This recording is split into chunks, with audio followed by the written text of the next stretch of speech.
Well, my resume, I had to redo it. A, because I didn't have anything related to automotive on my resume, and B, because we had to do it for school. It was mostly just writing down what I learned in my classes onto my resume, and then I didn't do any of that. I just I walked in with my resume, asked for the service manager, and told him, hey, I'm looking for a job. So then he pretty much sat me down in his office, like on the spot there, and we kind of chatted for a little bit, and then he called me a little bit later, and then I came back in for, I guess, an interview, and that was about it. Actually, Earl Anderson from the co-op office, he sent me the job posting, and this was a fall work term. It was right before I was supposed to head back to school, and to apply for the job I updated my resume, I made my cover letter specified for this job, and yeah. Well, when I started, I was working at Toyota. That was my first co-op, and then my boss wouldn't want to take me back during the second term because he didn't have any room in the shop. So I had to go around and apply at new shops, and Cynthia actually sent me an email saying that this shop here was hiring. So I came down with a resume in my hand, and I talked to Don the same day he called me back, and I started 2 days after.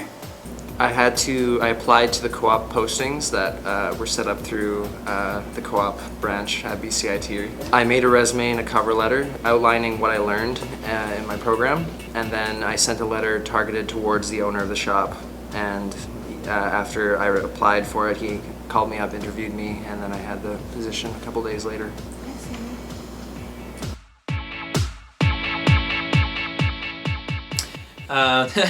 During the interview, I think a lot of students tend to be very hesitant to answer questions, and they're very cautious on how they answer the question.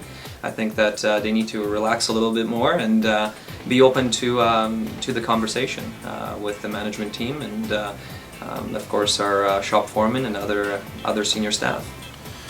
Admitting to criminal activity is a big one, which has happened.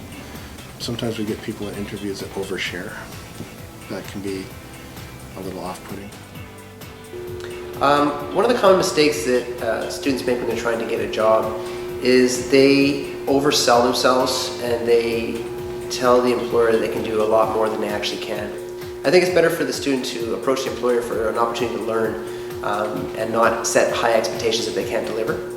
Well, I guess it'd be two things. One is answering the question with the answer they think we want to hear, you know, as opposed to just saying what their opinion is or where they are in their knowledge continuum, or they start telling us too much. You know, they start to ramble.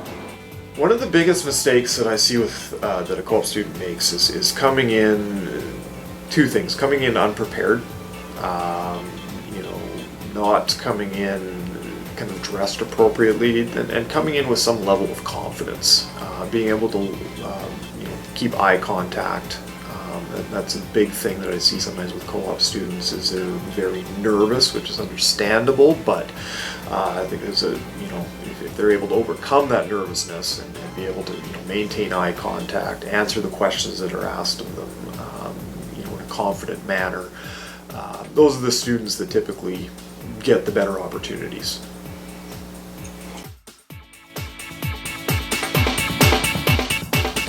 Make sure you don't send out a generic cover letter. That's a big thing. Do some research beforehand about who you're applying for. Like for the Coast Guard, I looked online and looked at all the different things that they had going, and I actually found my way through the website. I found all the ships, like the names of the ships that were here, so that was kind of neat. I would say have really thick skin, just be willing to take no and not afraid of it, and to go to as many places as possible. I say don't rely on anybody else. Grab your own resume, go out there, apply. I think going in person is probably, your chances are better going in person rather than calling. I figure that way it's harder for them to say no to your face than over the phone. Advice I'd give them is, you know, just make sure you proofread your resume. You know, sometimes small mistakes can have a big impact. Don't give up on the job. Like, as I said, I didn't get my job right away. I had to keep going back and hounding my service manager, let them know you're there and you're still interested, and always have a smile on your face. I would say to get out there very early, before the end of the term, and just apply to all the positions that you're eligible for, and make sure that you know the name of the shop and the owner. Make sure you know the address.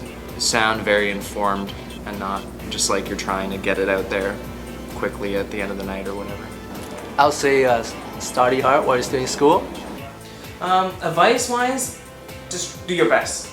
Don't be scared of trying new things. Start early. Start looking very, very early on in your program as soon as you start. Don't wait till you're the co-op where your instructor tells you to start looking. Look right away. Get your resume put together. Ask questions to your instructors, anybody you have to get your resume all perfect. And then start as soon as you can.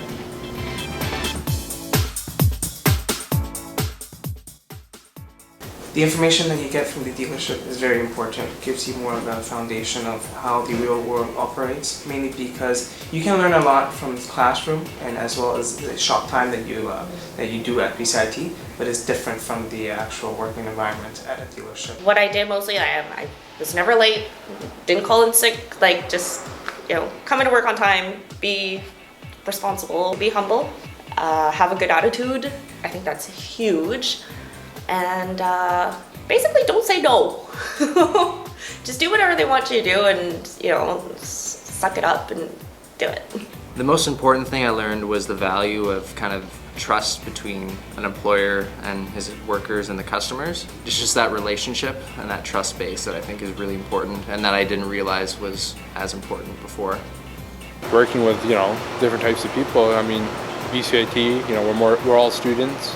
Here I'm working with, another co-op student and engineers, electricians. It kind of gives me, more information of how to, work with different types of people, different levels. Working hard, it might seem obvious, but sometimes there will be slow times, but I would say the best thing is always look for things to do. Ask questions and be on time. Definitely be on time. If you're late, your manager will not be happy with you. Clock out at the right times and stay late if you have to. You have to start at the bottom, and you have to do all the bad jobs that nobody else wants to do, because most people are on flat rate, and the jobs that take a long time, you get stuck with them. And it looks bad at first, but you have to just work through it and do anything that they tell you to do. Eventually you'll get all the gravy jobs.